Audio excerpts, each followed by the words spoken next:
नमस्कार, मैं doctor Lokesh Bhatia doc talks channel पे आपका स्वागत करता हूँ। आज पुनः आपकी मुलाकात करा रहे हैं डॉक्टर विनीता रमनानी, जो हेड ऑफ डिपार्टमेंट है बंसल हॉस्पिटल भोपाल में। आप आज चर्चा करेंगे डिजिटल गैजेट्स का आंखों पर क्या प्रभाव है, जो हम स्क्रीन से इस्तेमाल कर रहे हैं और आजकल आप लोग जो घरों पे बैठ के काम कर रहे हैं और लगातार जो स्क्रीन के सामने बच्चों को भी और हम सब एडल्ट्स को जो इतना अधिक स्क्रीन एक्सपोजर हो रहा है, इसके क्या इफेक्ट्स हमारे आंखों पर पड़ रहे हैं, उसके बारे में हम चर्चा करेंगे। स्वागत है डॉक्टर विनीता आपका। नमस्कार, धन्यवाद डॉक्टर लोकेश। मैं हूं आई एक्सपर्ट और हम जो इन डिजिटल गैजेट्स के दुष्प्रभाव या साइड इफेक्ट्स की बात करेंगे वो मेनली आंखों पर करेंगे। बहुत सही, बिल्कुल सही है। तो ये डिजिटल गैजेट से आंखों पर क्या असर होता है?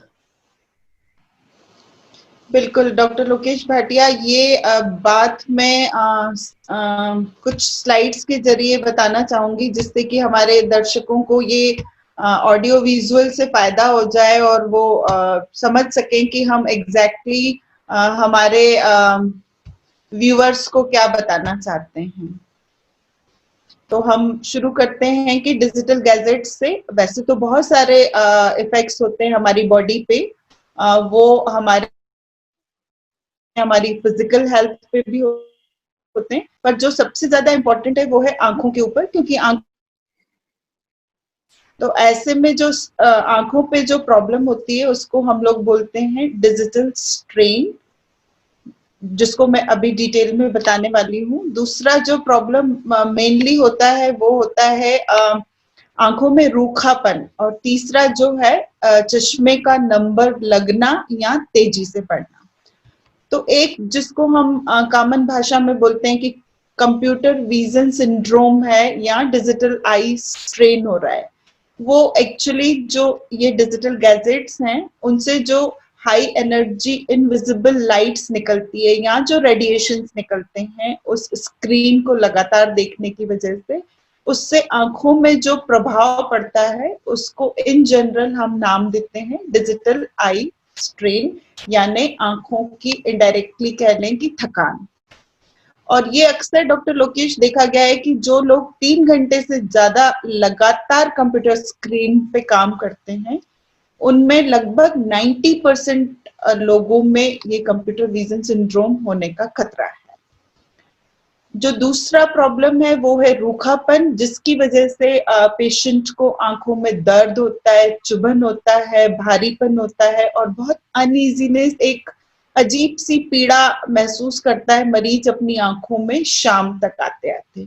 और ये जो रूखापन है इन जनरल अगर मैं बात करूं तो वैसे भी 35% पॉपुलेशन को होता ही है, मतलब 2/3 जो इसमें हैं वो फीमेल्स हैं, क्योंकि फीमेल्स में हार्मोनल चेंजेस होते हैं और शायद वो बहुत लंबे समय तक टीवी वगैरह देखती हैं, तो उसकी वजह से आंखों में ड्राइनेस होने लगता है। और जो थर्ड प्रॉब्लम है जो हमारी एक तरीके से हम लोग बोलते हैं कि इसमें एक तरीके का पेंडेमिक आ रहा है, जैसे हम कोरोना के पेंडेमिक की बात कर रहे हैं कि सब लोग उससे अफेक्ट हो रहे हैं, वैसे ही हमारी नेक्स्ट जनरेशन यानी जो हमारी युवा पीढ़ी है, जो बच्चे हैं, वो नियर साइटेडनेस यानी मायोपिया या दूर के चश्मे से प्रभावित हो रहे हैं इन कंप्यूटर गैजेट्स के वजह से, मोबाइल की वजह से या लगातार स्क्रीन को देखने की वजह से।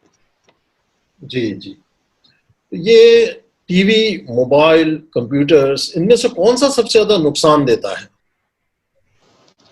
जी डॉक्टर लोकेश, वैसे तो देखा जाए तो इन तीनों से हमको हार्मफुल रेडिएशंस निकलते हैं, हमारी आंखों के ऊपर जोर पड़ता है, और जो हमने अभी डिस्कस किया कि इतनी सारी तकलीफें आंखों में होती है, ये न केवल आंखों को बल्कि दिमाग और शारीरिक सामाजिक तौर से हमको अफेक्ट कर रही है, स्पेशली हमारे बच्चों को।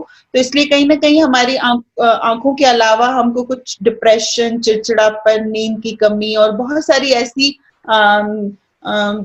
चीजें हैं जो हमारे मानसिक तनाव को बढ़ा रही हैं। अगर मैं इन तीनों में से किसी एक को नाम देना चाहूँ कि सबसे ज्यादा परेशान कौन कर रहा है, तो वो है मोबाइल। उसकी वजह ये है कि वो शायद हम लोगों के बहुत ज्यादा अप्रोच में है। हम सब लोग अपने साथ पूरा टाइम मोबाइल कैरी करते हैं, वो हमारे साथ कई बार बिस्तर में भी होता है, पूरे वर्क प्लेस पे भी होता है, हम ट्रेवल कर रहे हैं तो भी हम मोबाइल का इस्तेमाल कर रहे हैं। तो शायद एक्सेसिबल बहुत आसानी से है, हम सबके हाथ में है, तो वो हम उसको बहुत लंबे समय तक यूज करते हैं। और एक तरीके से मैं बोलूं तो हम सबको मोबाइल की एक आदत या लत पड़ गई है, और ये एडिक्शन इतना बुरा है कि एक सेकंड हमको मोबाइल हमारे आसपास नहीं दिखता है तो हम परेशान हो जाते हैं। तो वो हैंडी होने की वजह से नुकसान देता है। दूसरा, क्योंकि इसकी स्क्रीन छोटी है, इसका साइज छोटा है।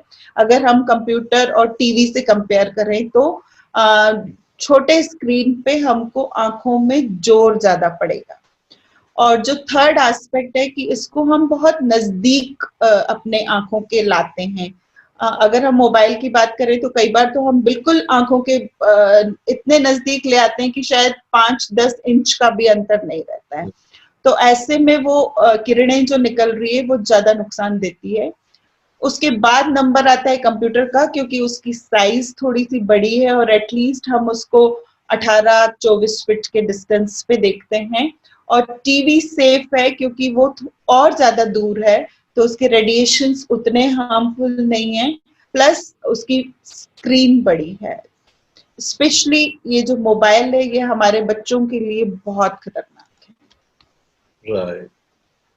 ये अपने को क्या इसके लक्षण, क्या सिम्टम्स क्या हैं? डिजिटल स्ट्रेन के क्या सिम्टम्स हैं? कैसे क्या कंप्लेंट्स लोग करते हैं?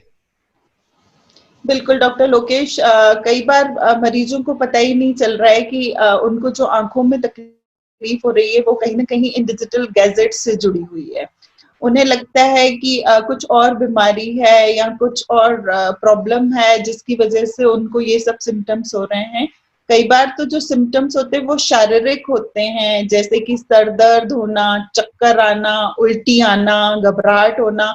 तो उनको ये समझ ही नहीं आता है कि ये सब हमारे डिजिटल गैजेट्स की वजह से हो रहा है। तो जब तक हम उनको समझेंगे नहीं, शायद हम आपस में कोरिलेट नहीं कर पाएंगे। अगर मैं आंखों की बात करूं तो आंखों में एक अजीब सा दर्द या भारीपन, थकान होती है। कुछ मरीज में आंखें लिटरली लाल दिखती हैं, वो सूजी हुई लगती हैं, उनको बार बार रब करने का मन होता है, मरीज खुजालते रहते हैं अपनी आंखों में। और ये जो तकलीफें होती है वो शाम तक आते आते ज्यादा हो जाती है। जब सुबह पेशेंट उठता है तो प्रोबेबली उसको ये सब चीजें ज्यादा महसूस नहीं होती है क्योंकि वो फ्रेश आईज हैं उस समय।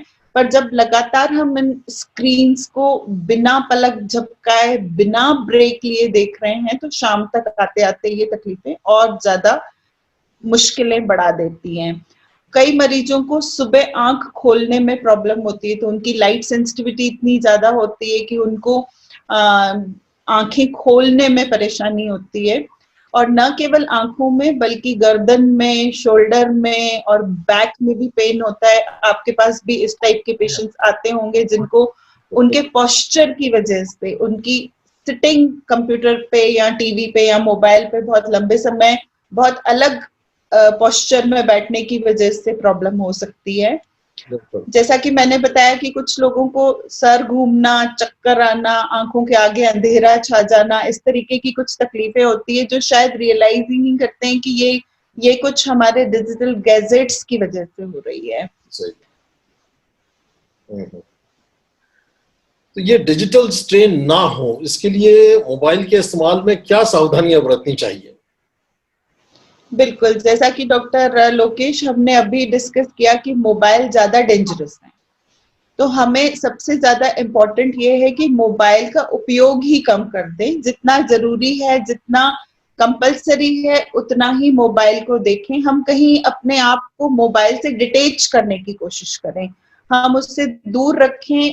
अगर वो हमारे हाथ में होता है तो हम बार बार उसको खोल के देखने का प्रयास करते हैं। और उसकी जो लेंथ है वो हम आर्म लेंथ पे रख सकते हैं, मतलब जितना दूर हमारा हाथ जा सकता है 16-18 इंच तक रख सकते हैं।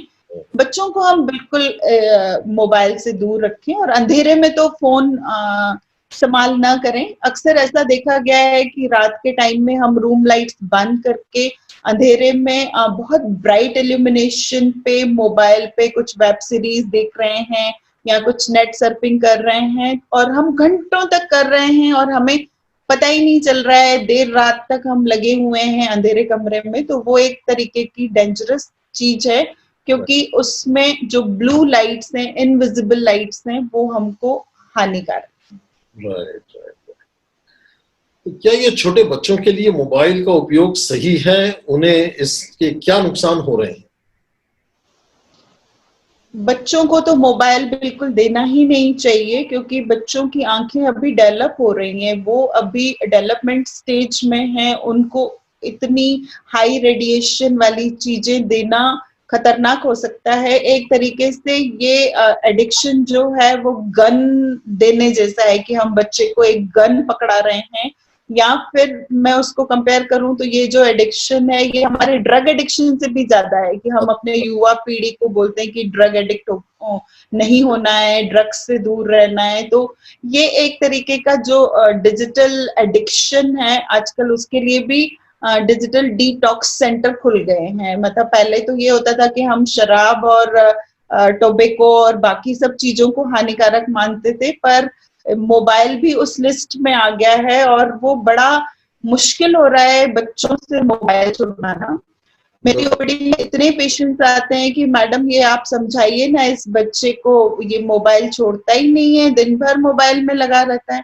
तो मैं उन पेरेंट्स से सिर्फ ये रिक्वेस्ट करना चाहती हूँ कि उस मोबाइल की लत लगाई किसने? पेरेंट्स ने ही लगाई।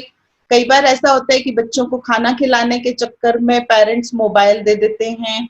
कई बार उनको एंगेज रखने के लिए कि वो थोड़ी देर उस मोबाइल में बिजी हो जाएंगे, तो वो बच्चों को मोबाइल पकड़ा देते हैं, ये जानते हुए भी कि वो उनकी सेहत के लिए हानिकारक है। इवन माँ को भी जब मोबाइल होना होता है तो बच्चे को मोबाइल पकड़ा देती है। बिल्कुल, एग्जैक्टली। अब ये होता है कि बच्चों में कंटिन्यूअसली मांसपेशियां जो है उनके ऊपर जोर पड़ रहा है, वो लगातार इस छोटी स्क्रीन को बहुत ही नजदीक से देख रहे हैं। हम बड़े तो शायद फिर भी मोबाइल को दूर पकड़ते हैं, पर सबने ऑब्जर्व किया होगा कि मोबाइल जब बच्चे पकड़ते हैं तो बहुत ही नजदीक से पकड़ते हैं। तो उनकी वजह से उनको प्रॉब्लम आ सकती है, और न केवल शारीरिक बल्कि उनकी मानसिक परेशानी भी हो सकती है, उनकी लर्निंग अफेक्ट हो सकती है। तो जो पेरेंट्स को लग रहा है कि हम बच्चों को मोबाइल दे के बड़ा इंटेलिजेंट बना रहे हैं, कई बार हम उनकी क्रिएटिविटी को कहीं ना कहीं रोक रहे हैं, कहीं ना कहीं हम उनको कुछ साइड इफेक्ट्स दे रहे हैं। और जो प्रॉब्लम्स हैं वो बच्चे की इस रूप में आ रही है कि बच्चों को चश्मे का नंबर लग रहा है नजदीक का, जिसे कि हम मायोपिया कहते हैं। और अगर बच्चा चश्मा नहीं लगा रहा है तो फिर उसके लिए बहुत प्रॉब्लम हो सकती है। एक स्टडी में ऐसा देखा गया है कि 4 में से 1 बच्चे को चश्मा लग रहा है, क्योंकि बच्चे बहुत ज्यादा डिजिटल गैजेट्स का यूज कर रहे हैं। और आजकल तो सब ऑनलाइन क्लासेस हो रही हैं, और कोरोना टाइम में तो सब लोग घर बैठे हुए हैं, तो डिजिटल गैजेट्स का यूज बहुत ज्यादा हो गया है। और उसकी वजह से अब बच्चों के नंबर बहुत तेजी से बढ़ने लग गए हैं। जो लोग भी चश्मा लगाते हैं उनको डिजिटल स्ट्रेन के अलावा नंबर बढ़ने की भी शिकायत होती है। तो मोबाइल जो है वो बच्चों के लिए बहुत डेंजरस है, तो प्लीज बच्चों को मोबाइल नहीं दीजिए। तो अब ये बताएं कि कंप्यूटर का इस्तेमाल तो हर प्रोफेशन में हो रहा है, और ऐसे में कंप्यूटर पर काम करते समय किन चीजों का ध्यान रखना चाहिए? जी बिल्कुल, हम ये नहीं कह सकते कि आप प्लीज कंप्यूटर छोड़ दीजिए। जैसा हम आपको रिक्वेस्ट कर रहे हैं कि आप प्लीज मोबाइल छोड़ दीजिए, आप कंप्यूटर नहीं छोड़ सकते। इनफैक्ट अभी भी हम जो मीटिंग कर रहे हैं वो भी कंप्यूटर के जरिए कर रहे हैं। तो जो कंप्यूटर है वो कहीं ना कहीं हमारा प्रोफेशनल इस्तेमाल है, और जहां तक हम प्रोफेशनल इस्तेमाल की बात करते हैं हम उसको लिमिट कर सकते हैं। हम कुछ घंटों के लिए जो हमारे ड्यूटी आवर्स हैं हम उसमें यूज कर सकते हैं, लेकिन उस यूज में हम बीच बीच में ब्रेक जरूर लें। हम आंखों को ब्लिंक करें, और बॉडी के लिए तो ये अच्छा है कि हम थोड़ी देर अपनी टेबल कुर्सी से उठ जाएं, थोड़ी देर वॉक कर लें, तो कहीं ना कहीं हमारे ब्लड सर्कुलेशन में भी फायदा होगा। जो सबसे ज्यादा इम्पोर्टेंट है कि जो कंप्यूटर की सिटिंग है वो बहुत अच्छी होनी चाहिए। ये एक प्रॉपर पोस्चर है जो आपको मेंटेन करना है। तो आपकी जो आंखों की हाइट है, उस हाइट पे कंप्यूटर का लेवल होना चाहिए, ना उससे ज्यादा ऊपर ना ज्यादा नीचे। और आप एक कंफर्टेबल चेयर पे बैठ के कंप्यूटर चलाएं। कई बार क्योंकि वर्क फ्रॉम होम हो रहा है तो हम लेटे हुए कंप्यूटर न चलाएं या बहुत एबनॉर्मल पोस्चर में नहीं चलाएं, नहीं तो बैक में, शोल्डर में, आर्म्स में कहीं भी पेन हो सकता है। तो ये एक स्ट्रेच पोस्चर है, प्रॉपर आपके लेग सपोर्ट है, आपकी एक कंफर्टेबल सी टेबल और चेयर है और कंफर्टेबल सा रूम है जिसमें एक प्रॉपर इल्यूमिनेशन है, प्रॉपर लाइट के अलावा वेंटिलेशन है। और आप बीच बीच में 20-20-20 का नियम इस्तेमाल करें। ये बहुत आसान है याद करने के लिए कि 20 मिनट्स के बाद आपको 20 सेकेंड्स के लिए 20 फीट दूर देखना है या आंख को थोड़ी देर के लिए बंद करना है। तो कई कंप्यूटर्स में आजकल एक आपको एक ब्लिंक आता है जो आपको सजेस्ट करता है, या कुछ सेकंड्स के लिए आप कंप्यूटर की सेटिंग ऐसे बना दें कि वो उसमें विजिबिलिटी खत्म हो जाए, वो थोड़ी देर के लिए ब्लैंक हो जाए। तो जब वो ब्लैंक होगा या फिर उसमें कुछ ब्लिंक होगा या कुछ ऐसा इंडिकेशन आएगा तो आप ऑटोमेटिकली अपनी आंखों को बंद कर देंगे। हो सकता है आप उस समय दूर देखें या थोड़ी देर के लिए कंप्यूटर से उठ जाएं, तो वो आपके लिए बहुत सहायक होगा। स्क्रीन की ब्राइटनेस को कम रखें, एंटी ग्लेयर ग्लासेस लगाएं, एंटी ग्लेयर जो स्क्रीन है वो भी कंप्यूटर का यूज कर सकते हैं। और जो उसकी साइज है वो थोड़ी सी बड़ी रखें ताकि आंखों के ऊपर जोर नहीं पड़े। सबसे ज्यादा इंपॉर्टेंट है कि प्रोलॉन्ग स्टीयरिंग नहीं होना चाहिए, कि कंटिन्यूअसली आप डिजिटल स्क्रीन को घूरे जा रहे हैं। आप जब काम करते हैं तो अपने काम में इतने मगन हो जाते हैं, इतने इन्वॉल्व हो जाते हैं कि आप ब्लिंक करना भूल जाते हैं। तो जो इसमें सबसे सहायक चीज है वो है ब्लिंक करना, आंख को बंद करना या थोड़ी देर के लिए स्क्रीन से नजर हटा देना। बिल्कुल सही बताया आपने। अच्छा, ये कुछ टीवी से डिस्टेंस में थोड़ा सा ऑफशूट आपसे चर्चा करना चाह रहा हूँ कि टीवी से कितना डिस्टेंस होना चाहिए, इसकी भी कुछ है कैलकुलेशन आपके पास? जी बिल्कुल। आजकल क्या हो गया है कि टीवी बड़े बड़े साइज के हो गए हैं और रूम्स छोटी साइज के हो गए हैं, तो कई बार हम बहुत नजदीक से जाके टीवी देखते हैं, स्पेशली बच्चे बहुत नजदीक जाके टीवी देखते हैं। और कुछ बड़े लोग जिनको देखने में सही में प्रॉब्लम है, वो चश्मा नहीं लगाना चाहते, तो वो बिना चश्मे के टीवी को अच्छे से देखने के चक्कर में थोड़ा सा आगे चले जाते हैं। और कुछ लोगों को लेट के देखने की बड़ी आदत है, तो वो जो डिस्टेंस है वो 2.5 मीटर होना चाहिए।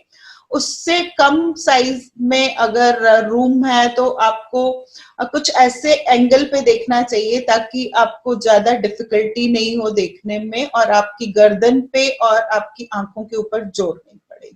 तो जो डिस्टेंस है वो हर चीज का इम्पोर्टेंट है, मोबाइल का भी, टीवी का भी और कंप्यूटर का भी। तो मोबाइल जो है 14 इंच, 14 से 18 इंच आपकी आर्म लेंथ कितनी है। कंप्यूटर जो है वो 24 इंच और टीवी जो है 2.5 मीटर्स पे लगाएंगे तो ज्यादा अच्छा होगा। अब ये आजकल जो है हमारे घरों में बड़े लोग लगातार टीवी देखते हैं, ऐसे में क्या सावधानियां उन्हें बरतनी चाहिए?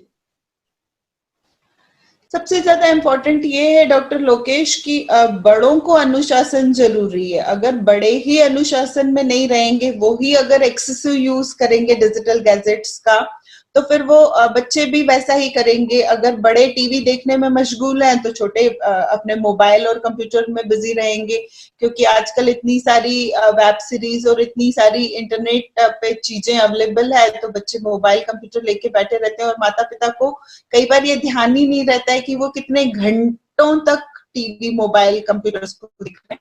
तो इन उपकरणों में अगर पेरेंट्स व्यस्त हैं तो बच्चों को नेचुरली किसी और एक्टिविटी में एंगेज नहीं कर पाएंगे और उनके साथ वो 1-to-1 टॉक नहीं कर पाएंगे, कुछ सिखा नहीं पाएंगे। तो एक जो स्वस्थ जीवन शैली में ये है कि हमें अपने बच्चों के साथ ज्यादा समय बिताना है, न कि टीवी के साथ ज्यादा समय बिताना है। तो आजकल तो ये हो गया है कि जितने घर में बच्चे हैं या जितने घर में लोग हैं उतने मोबाइल, कंप्यूटर और टीवीज हो गए हैं। पहले ऐसे होता था कि एक कॉमन रूम में टीवी रहती थी और सब मिलके एक सोशल टाइम रहता था, जो हमारा टीवी टाइम रहता था। आजकल जो टीवी है वो बेडरूम्स में आ गई हैं, तो वो मैं सजेस्ट करूंगी कि बेटर है कि हम एक कॉमन रूम में टीवी लगाएं, सबको अलग अलग बेडरूम्स में टीवी ना दें, जिससे कि हम एक टाइम लिमिट बना सकें कि उस टाइम फ्रेम में ही हम साथ में मिलके सब लोग टीवी देखेंगे। और जब हम साथ में देखेंगे तो हम कुछ अच्छा ही देखेंगे जो सब एज ग्रुप को सूट करेगा। कहीं हम उसमें कुछ गलत चीजें नहीं दिखा सकेंगे बच्चों को, जिससे कि उनको आगे चल के भविष्य में कोई परेशानी हो या वो उनके कहीं ना कहीं मेंटल स्टेटस पे प्रॉब्लम दे। तो बड़ों को टीवी देखते समय ज्यादा ध्यान देना पड़ेगा, और न केवल आंखों को बल्कि कई बार हमारे ईयर्स को भी प्रॉब्लम होती है लगातार लाउड साउंड्स की वजह से। बिल्कुल सही है। तो अब ये थोड़ा सा हमारे दर्शकों के लिए बताएं कि आजकल जैसे सब लोग डिजिटल गैजेट्स का इस्तेमाल इतना करते हैं, और ऐसे में आंखों की जांच उन्होंने कब कब करवानी चाहिए और क्या कुछ बिल्कुल सावधानी? डॉक्टर लोकेश जी, बिल्कुल। हमारी कंट्री में एक रेगुलर हेल्थ चेकअप या रेगुलर आई चेकअप का कोई फैशन ही नहीं है। सबको लगता है मुझे दिख रहा है, मेरा काम चल रहा है, तो मैं क्यों आई टेस्ट कराऊं। बट मेरी एक रिक्वेस्ट है कि हमें छोटे बच्चों को जब वो स्कूल जाना शुरू करते हैं तब दिखाना है। फिर उनको अगर कोई तकलीफ नहीं है तो साल में 2 बार, और अगर उनको चश्मे का नंबर है या आंखों में किसी तरीके की परेशानी है तो प्लीज उसको इग्नोर ना करें, और साल में 1 बार जरूर आई टेस्ट कराएं। सालाना आई टेस्ट कराने से आपकी बहुत सारी चीजें क्लियर होती है। कुछ कई बार आपको पता ही नहीं रहता है कि आप अपनी एक आंख से कम देख रहे हैं, क्योंकि नॉर्मली हम दोनों आंखें खोल के देखते हैं तो हम रियलाइज ही नहीं करते कि हमारी एक आंख नहीं देख रही है या कम देख रही है, या हमको चश्मे का नंबर है, क्योंकि हम घर की चार दीवारी की जिंदगी में शायद काम चला लेते हैं बिना चश्मे के। तो इसलिए एक रूटीन चेकअप बच्चों में भी होना चाहिए और बड़ों में भी 40 साल के बाद होना चाहिए, और एक प्राइमरी चेकअप उन सबकी होनी चाहिए जिनके चश्मे के नंबर्स हैं। अब ये बच्चों में चश्मे का नंबर बढ़ता चला जाएगा क्योंकि वो ग्रोथ पीरियड में है, उनकी हाइट बढ़ रही है, तो जैसे उनके कपड़ों और जूतों का नंबर बदलता है वैसे ही उनके कपड़ों के साथ में आंखों का नंबर भी बदलेगा। तो जब हम उनके नए कपड़े खरीदने जाते हैं तो आप ये समझिए कि उनके लिए नया चश्मा भी लेने जाना है हमको। न केवल वो साइज में बढ़ेगा बल्कि नंबर्स में भी बढ़ेगा, और वो नंबर्स में तभी कम बढ़ेगा जब आप उनको डिजिटल गैजेट्स कम इस्तेमाल करने देंगे। और कई बार मैंने देखा है कि घरेलू इलाज करते हैं, गुलाब जल डाल देते हैं और बर्फ लगा देते हैं। तो मेरा ये कहना है कि एक बार आप डॉक्टर के पास जरूर जाएं, और इलाज से ज्यादा हम बचाव की तरफ ध्यान दें, और कभी भी कोई भी सिम्टम्स होते हैं तो प्लीज इग्नोर नहीं करें, क्योंकि आंखें बहुत सेंसिटिव। राइट। और जब हम डॉक्टर के पास जाते हैं तो डेफिनेटली फिर वो आपको डिजिटल स्ट्रेन से बचने की तरकीब तो सुनाता ही है, साथ में कुछ लुब्रिकेटिंग ड्रॉप्स या कॉन्टैक्ट लेंसेज या चश्मे जो भी उनको देने होते हैं वो आपको सजेस्ट बिल्कुल करते हैं। राइट। तो क्या इन गैजेट्स का इस्तेमाल करते समय चश्मा लगाना जरूरी है? कुछ अलग किस्म के चश्मे लगा सकते हैं और आंखों को बचाने का कोई प्रयोग कर सकते हैं? सबसे ज्यादा इम्पोर्टेंट ये है कि अगर चश्मे का नंबर है तो इनको लगाना जरूरी है। नॉर्मल कोर्स में अगर छोटा चश्मे का नंबर है, से अबाउट 0.5 या 0.75 नंबर है, तो अगर हम नहीं भी लगाते हैं तो शायद हमारी आंखें उतनी थकती नहीं है। लेकिन अगर हम कंप्यूटर, मोबाइल या टीवी या इन गैजेट्स का कंटिन्यूस इस्तेमाल करते हैं तो कहीं ना कहीं हमारी आंखें थक जाती है। और अगर ये मैं समझाना चाहूँ तो वो चश्मा अगर आपने नहीं लगाया तो आपके चश्मे के हिस्से का काम आंखों को करना पड़ता है, तो वो आंखें नेचुरली ज्यादा थकेंगी क्योंकि वो आपके चश्मे के हिस्से का भी काम कर रही हैं। अगर आप सही नंबर का चश्मा लगाते हैं तो आपको जोर कम पड़ेगा आंखों पे, क्लैरिटी अच्छी रहेगी, और क्लैरिटी अच्छी होने की वजह से आपकी आंखों में जो डिजिटल स्ट्रेन है वो कम होगा, बशर्ते आप साथ में जो मैंने प्रिकॉशंस बताए हैं वो भी इस्तेमाल करें। सिर्फ चश्मा लगाना एकमात्र सॉल्यूशन नहीं है। एंटी ग्लेयर ग्लासेस जरूर लगा सकते हैं, जैसा कि हमने अपने कंप्यूटर स्क्रीन पे भी एंटी ग्लेयर लगाने की बात की थी। आजकल ब्लू लाइट ब्लॉकिंग ग्लासेस आ गए हैं, स्पेशली बच्चों के लिए, या जो लोग मोबाइल पे ज्यादा देखते हैं तो उनके बचाव के लिए ब्लू लाइट ब्लॉकिंग ग्लासेस हैं। यूवी प्रोटेक्टिंग ग्लासेस भी जरूरी है, कई बार अगर हम बहुत सनलाइट में जाते हैं। सही नंबर का चश्मा बच्चों के लिए बहुत इंपॉर्टेंट है। कई बार बच्चे का नंबर 4 साल पहले लिया हुआ है और बच्चा 4 साल बड़ा हो गया लेकिन वो पुराना ही चश्मा लगा रहा है, क्योंकि बच्चा कंप्लेन ही नहीं कर रहा है कि उसको नहीं दिख रहा है, पेरेंट्स को भी नहीं समझ में आ रहा है कि उसका नंबर बढ़ गया। तो इसलिए सालाना जांच बच्चों की जरूरी है। मैं बच्चों को हमेशा, पेरेंट्स को ये बोलती हूँ कि आप भूल जाते हैं कि आपने अपने बच्चों को कब दिखाया था, तो इसलिए हर समर ब्रेक में, हर एग्जाम हो जाने के बाद जब रिजल्ट आता है या समर ब्रेक होती है जिसमें बच्चे रिलेटिवली फ्री हैं, तो आप उनकी एक रूटीन सालाना आई चेकअप फिक्स कर दीजिए, जिससे कि उनकी नन्ही आंखों को एक नॉर्मल जिंदगी जीने को मिले। क्योंकि अगर बच्चा चश्मा नहीं लगाता है सही, तो वो कहीं ना कहीं इंट्रोवर्ट होता है, कहीं ना कहीं वो बाकी बच्चों से शायद स्टडीज में पिछड़ सकता है। राइट। तो अंत में अब आप ये बताएं कि क्या संदेश, व्हाट्स योर फाइनल मैसेज आप अपने दर्शकों को देना चाहेंगे, और इस कोरोना टाइम में जिसमें कि हम सब लोग इन डिजिटल गैजेट्स का बहुत ज्यादा इस्तेमाल कर रहे हैं, तो what's your final message for our viewers? सबसे ज्यादा इम्पोर्टेंट ये है कि हम इन गैजेट्स के बिना नहीं रह सकते, ये तय है, तो हमें उसका समय निर्धारित करना है। एक्चुअली इतने सारे एप्स है ना, हम व्हाट्सएप यूज कर रहे हैं, हम फेसबुक यूज कर रहे हैं, इंस्टाग्राम एंड बहुत सारे, और हम जानते हैं कि हम कई कई घंटे इन सारे एप्स पे चले जाते हैं। तो मेरा ये रिक्वेस्ट है कि हम उनके एप्स पे, आजकल तो सब फैसिलिटीज अवेलेबल हैं, कि हम उनके टाइम निर्धारित कर लें कि आप अगर दिन भर में 3 घंटे डिजिटल गैजेट्स को देना चाहते हैं तो आप उसमें ब्लॉक कर दें। आपको व्हाट्सएप आप 15 मिनट लगाना चाहते हैं तो 15 मिनट के बाद वो आज की लिमिट खत्म हो गई, वो ऑटोमेटिकली बंद हो जाएगा। तो आप रियलाइज नहीं करते कि आप कितने घंटे तक फेसबुक पे लगे हुए हैं। अगर आप उसको अपना पे ब्लॉक कर देंगे तो वो ऑटोमेटिकली आपका ब्लॉक बंद हो जाएगा। तो आप कम से कम थोड़ा सा संभल जाएंगे।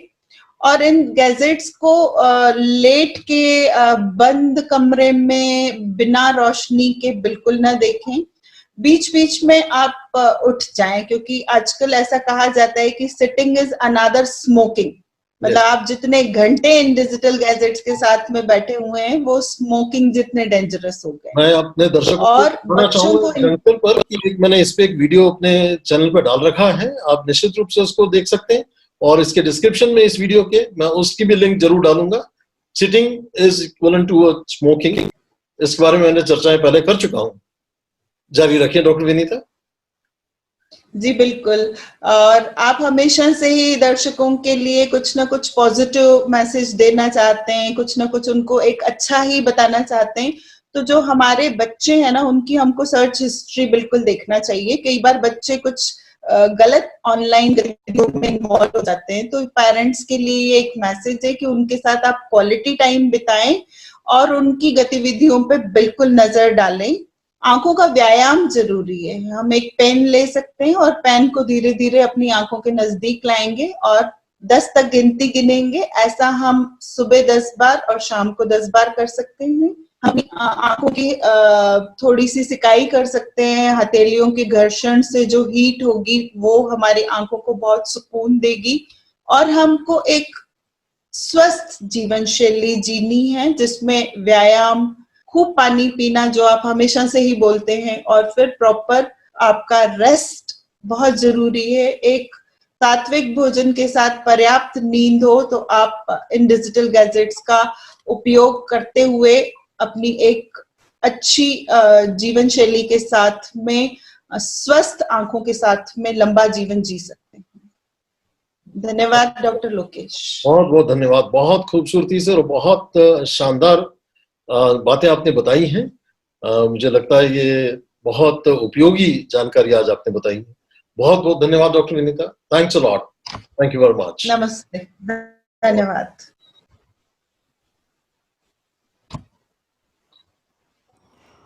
नमस्कार फ्रेंड्स, साथियों please subscribe this channel for professional medical guidance, for spirituality and meditation, for life coaching, for personality development and travelogues.